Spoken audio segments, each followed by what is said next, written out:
So, Dr. Sourav from AIIMS Bhubaneswar, thank you for joining us. Thank you.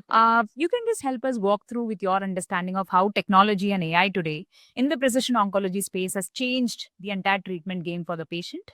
Okay, so basically, in the precision oncology, I would say, although it is not in the nascency, still precision oncology has to go a lot of way in India.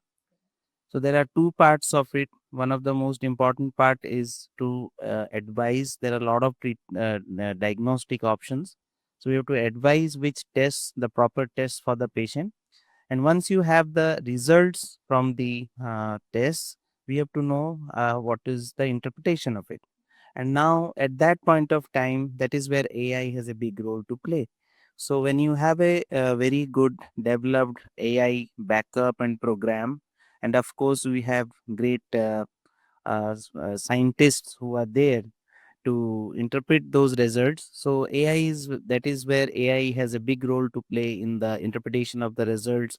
And what ultimately that means for us is how does it translate into treatment benefit. So we are advising a test and we are trying to interpret the results, and those results have to be implemented for patient benefit. That is what it is. Okay. Thank you. And any one case, if you can point out, interesting, that kind of using a CGP or a precision oncology, like changed the entire, shifted the entire treatment protocol. Yes. So, as I would say, this is the CGP, although it generates a lot of data, many of the data is redundant.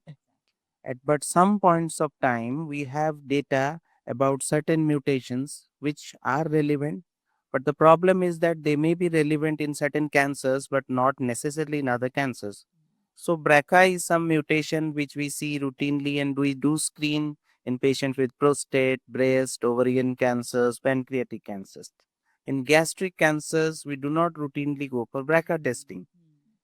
So, in one of our patients who has progressed on a primarily refractory to frontline chemotherapy, and on CGP, we find that this patient has a somatic BRCA mutation.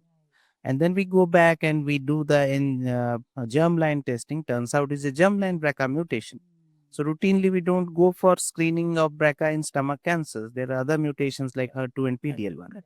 Now this patient who has failed on chemotherapy, after we diagnosed him to have a BRCA mutation, and we started him on PARP inhibitors, and he's doing good.